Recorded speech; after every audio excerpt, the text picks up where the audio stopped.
अंडमान में तेल का खजाना, क्या भारत बदलने वाला है ग्लोबल एनर्जी गेम? अगर आने वाले 20-30 सालों में दुनिया में किसी चीज की सबसे ज्यादा डिमांड बढ़ने वाली है तो वो है एनर्जी। वही एनर्जी जिससे आपकी गाड़ी चलती है, वही एनर्जी जिससे फैक्ट्री का टरबाइन घूमता है, वही एनर्जी जिससे डेटा सेंटर, एआई सर्वर और पूरा डिजिटल सिस्टम ऑपरेट करता है। और इस एनर्जी की रीढ़ क्या है? क्रूड ऑयल और नेचुरल गैस। लेकिन अब एक कड़वी सच्चाई सुनिए, भारत अपनी जरूरत का लगभग 88% क्रूड ऑयल विदेशों से इंपोर्ट करता है और नेचुरल गैस की बात करें तो करीब 45-50% एलएनजी हमें बाहर से खरीदनी पड़ती है। यानी अगर एक दिन के लिए भी सप्लाई रुक जाए तो क्या होगा? पेट्रोल पंप सूख जाएंगे, बिजली महंगी हो जाएगी, इंडस्ट्री रुक जाएगी, महंगाई आसमान छू लेगी। ये सिर्फ आर्थिक संकट नहीं होगा, ये नेशनल सिक्योरिटी क्राइसिस होगा। लेकिन अब तस्वीर बदल रही है और बदलाव की शुरुआत हो चुकी है अंडमान के गहरे समुद्र से। अंडमान समुद्र के नीचे छुपा हुआ भविष्य, हिंद महासागर का वो इलाका जो अब तक केवल रणनीतिक रूप से महत्वपूर्ण माना जाता था, अब वो एनर्जी मैप पर चमकने लगा है। हाल ही में भारत की सरकारी कंपनी ऑयल इंडिया लिमिटेड ने अंडमान सागर में श्री विजयपुरम 2 नामक ऑफशोर वेल से नेचुरल गैस मिलने की पुष्टि की है। तट से दूरी लगभग 17 किलोमीटर, पानी की गहराई 295 मीटर, ड्रिलिंग गहराई 2650 मीटर, गैस सैंपल में 87% मीथेन।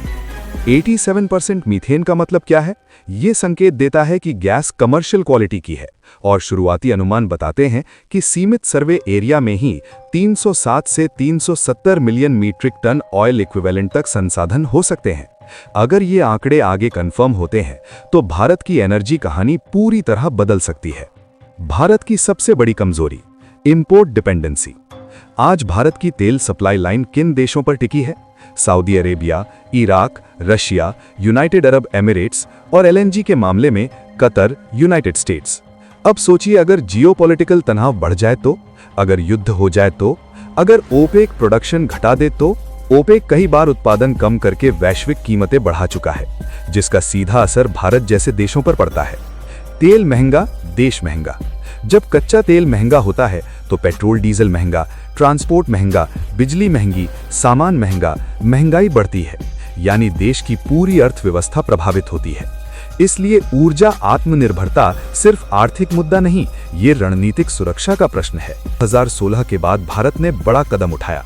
पुरानी प्रोडक्शन शेयरिंग कॉन्ट्रैक्ट प्रणाली हटाकर लाई गई open acreage licensing policy. Revenue sharing model लागू हुआ। लगभग 1 मिलियन स्क्वायर किलोमीटर क्षेत्र एक्सप्लोरेशन के लिए खोला गया। कई नो गो एरिया भी चरणबद्ध तरीके से खोले गए। यानी भारत ने स्पष्ट संदेश दिया कि अब हम अपने संसाधनों की खोज करेंगे। गयाना मॉडल, क्या भारत दोहरा सकता है? दक्षिण अमेरिका का छोटा देश गयाना कभी गरीब अर्थव्यवस्था माना जाता था, लेकिन 2015 के बाद वहां 11 बिलियन बैरल से ज्यादा तेल की खोज हुई। आज वो 6.5 लाख बैरल प्रतिदिन उत्पादन कर रहा है। 2030 तक लक्ष्य 1.3 मिलियन बैरल। उसकी जीडीपी में बूम आ चुका है। अब सवाल ये है, क्या अंडमान भारत के लिए गयाना साबित हो सकता है? अंडमान का सेडिमेंट्री बेसिन, कुल क्षेत्र लगभग 2,25,000 स्क्वायर किलोमीटर, शैलो वाटर लगभग 18,000 स्क्वायर किलोमीटर, डीप वाटर लगभग 2,07,000 स्क्वायर किलोमीटर। अब तक केवल 8,000 स्क्वायर किलोमीटर में ही विस्तृत सिस्मिक सर्वे हुआ है। मतलब अभी विशाल क्षेत्र अनछुआ है। अगर शुरुआती 8,000 स्क्वायर किलोमीटर में 300+ मिलियन टन की संभावना है तो पूरे क्षेत्र में क्या हो सकता है? यही वो सवाल है जिसने वैश्विक कंपनियों का ध्यान खींचा है। Total energies, Chevron, Exxon Mobil, ये कंपनियां भारतीय पीएसयू के साथ साझेदारी में रुचि दिखा रही हैं। क्यों? क्योंकि डीप वाटर एक्सप्लोरेशन महंगा और तकनीकी रूप से जटिल होता है। इसके लिए एडवांस टेक्नोलॉजी और भारी निवेश चाहिए।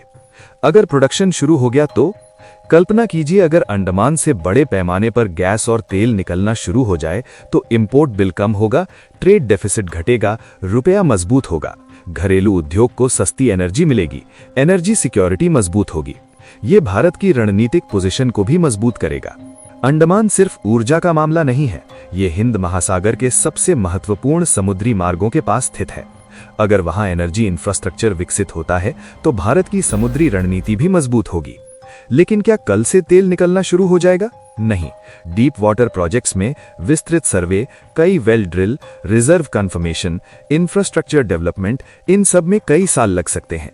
गयाना को भी पहली खोज के बाद बड़े प्रोडक्शन तक पहुंचने में समय लगा, इसलिए ये लंबी दौड़ है। भारत समानांतर रूप से इंपोर्ट सोर्स डाइवर्सिफाई कर रहा है, रिन्यूएबल एनर्जी बढ़ा रहा है, ग्रीन हाइड्रोजन मिशन चला रहा है, गैस इंफ्रास्ट्रक्चर विस्तार कर रहा है। यानी अंडमान खोज एक बड़ा कदम है, लेकिन पूरी रणनीति बहुस्तरीय है। भारत की एनर्जी कहानी अब मोड़ पर खड़ी है।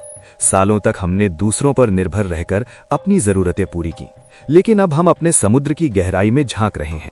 अंडमान से मिली ये गैस सिर्फ एक खोज नहीं, ये एक संकेत है।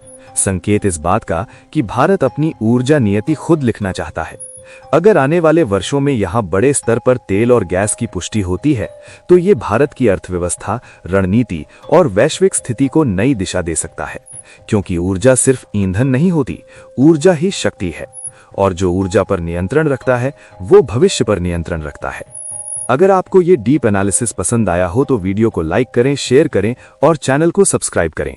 भारत की ऊर्जा आत्मनिर्भरता पर आपकी क्या राय है, कमेंट में जरूर बताइए। जय हिंद।